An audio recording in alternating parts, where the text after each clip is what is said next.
నమస్తే, welcome to NH media news. Banswada నియోజకవర్గ Congress party incharge మాట్లాడుతూ పార్లమెంట్ అభ్యర్థిగా సురేష్ షెట్కర్ నామినేషన్ పూర్తయిందని, పార్టీ కార్యకర్తలు నాయకులు ప్రచారం మొదలు పెట్టాలని సూచించారు. బీఆర్ఎస్ ప్రభుత్వ పాలనలో జరిగిన అభివృద్ధి కుటుంబ అభివృద్ధి తప్ప ఏమీ లేదు, అంతా అవినీతి అని అన్నారు. కేసీఆర్ ఈ పార్లమెంట్ ఎలక్షన్ లో ఒక్క సీటు కూడా గెలవలేవని, 14 సీట్లు గెలుస్తా అని గొప్పలు చెప్పుకుంటున్నాడని, మహారాష్ట్రలో చక్రం తిప్పుతానని, ఒక్క సీటు అయినా గెలిచాడని గుర్తు చేశారు. కవిత లిక్కర్ స్కామ్ లో జైలుకు వెళ్లిందని, కేటీఆర్ ఫోన్ ట్యాపింగ్ లో ఇరుక్కున్నాడని అన్నారు. పోచారం శ్రీనివాస్ రెడ్డి తన హుందాతనాన్ని కాపాడుకోవాలని హితవు పలికారు.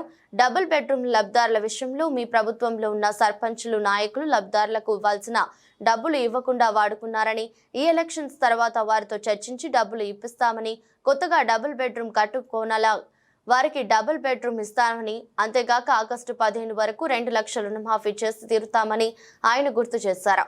అమలు అయిన కాబోయే పథకాలను ప్రజలకు వివరిస్తూ ప్రచారం కొనసాగించాలని కార్యకర్తలకు సూచించారు. బాన్సువాడ నియోజకవర్గంలోని అన్ని మండలాల అధ్యక్షులు, గ్రామ అధ్యక్షులతో సమన్వయం చేసుకుని పార్లమెంట్ ఎన్నికల ప్రచారం మొదలు పెట్టాలన్నారు. కాంగ్రెస్ పార్టీ నాయకులు, కార్యకర్తలు గ్రామాల్లో ఉపాధి హామీ కూలీల దగ్గరికి మరియు ఇంటింటికి వెళ్లి మన ప్రభుత్వం అమలు చేస్తున్న గ్యారెంటీలను గుర్తు చేస్తూ, ఇంకా అమలు చేయవలసిన గ్యారెంటీల గురించి తెలియజేస్తూ చేతి గుర్తుకు ఓటు వేసి కాంగ్రెస్ పార్టీని గెలిపించాలని ప్రచారం మొదలు పెట్టాలని సూచించారు. పలు నియోజకవర్గాల్లో కాంగ్రెస్ ప్రచారం చేసింది. బాన్సువాడ నియోజకవర్గంలోని నసుర్లాబాద్ మండలంలోని అన్ని గ్రామాల నుంచి బూత్ ఏజెంట్లతో కలిసి మీటింగ్ నిర్వహించిన మాజీ శాసనసభ్యులు, బాన్సువాడ కాంగ్రెస్ పార్టీ ఇన్ఛార్జ్ ఏనుగు రవీందర్ రెడ్డి కాబో పార్లమెంట్ ఎలక్షన్ లో గెలిపే లక్ష్యంగా పనిచేయాలని, అత్యధిక మెజారిటీతో సురేష్ షెట్కర్ ని గెలిపించాలని కోరారు. సర్పంచులు వాళ్ళు కొందరు వాడుకొని తమాషా చేస్తాము. ఈ ఎలక్షన్ తర్వాత వాళ్ళని నిలదీసి ఆ పైసలు ఇప్పించే బాధ్యత మనది, మన ప్రభుత్వాన్ని. రెండవది, ఎవరికైతే ఇండ్లు కావాలనో వాళ్ళకు కూడా ఇండ్లు ఇప్పించే బాధ్యత మనది.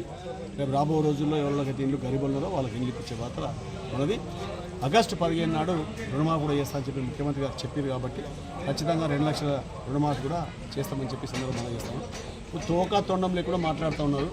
నిన్న కేసీఆర్ గారు 14 సీట్లు గెలిపియండి, నేను మంత్రి చేస్తాడు, నాగేశ్వరరావు మంత్రి అవుతాడు.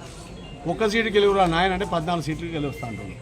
నేను ఒకటి అడుగుతాను, కేసీఆర్ గారు, నువ్వు మొన్నటిదాకా మహారాష్ట్ర పోయి మహారాష్ట్ర కూడా చక్రం దింపుతా, అది దింపుతా, ఇది దింపుతా అన్నావు. నీ చక్రం ఎటు పోయింది? ఒక్క సీట్లు నిలబెట్టినావు మహారాష్ట్రలో? వచ్చినావు నిలబెడతారు. 500-600 కోట్లు ఖర్చు పెట్టి వాళ్ళని చేయం చెప్పించి వీళ్ళని చేయం చెప్పించి ఏమో అవుతుంది. ఇక భారతదేశంలో నేనే చక్రం దింపుతా, నేనే అగ్రికల్చర్ మంత్రిని అవుతా, సెంట్రల్లో ఏమో అవుతా అని చేసినావు. లాస్ట్కు బోర్ల పక్కల పడ్డావు, నీ బిడ్డ పోయి జైల్లో పడ్డది. నువ్వు మన రేవంత్ రెడ్డి గారు క్లియర్గా నిన్న కూడా ఇంటర్వ్యూలో చెప్పిండు, ఆ ఫోన్ ట్యాపింగ్ల విషయంలో తేలుతుంది. ఎంక్వైరీ అయినాక అందరూ ఆ కాళేశ్వరంలో కానీ ఫోన్ ట్యాపింగ్లో కానీ అందరి ఎవరైతే అవినీతికి పాల్పడరో వాళ్ళందరూ భర్తం పడతామని చెప్పిండు. ఖచ్చితంగా జరుగుతుంది. నేను ఒకటే చెప్తున్నాను, గత 10 సంవత్సరాలు తెలంగాణ తెచ్చిన తర్వాత బాగుపడతాం అనుకుంటే వాళ్ళ కుటుంబం బాగుపడ్డ తప్ప ఎవరు బాగుపడలేదు. కాబట్టి నేను ప్రజలను కోరుతా ఉన్నాను, నసులాబాద్ ప్రజలను కానీ బాన్సువాడ ప్రజలను కానీ కోరుతా ఉన్నాను. గతంలో ఇక్కడ 30-40 సంవత్సరాల నుంచి పోరాటం చేస్తున్న కాంగ్రెస్ కార్యకర్తలు ఇలా జోష్గా ఇంకొకరికి పనిచేస్తూ ఉన్నారు.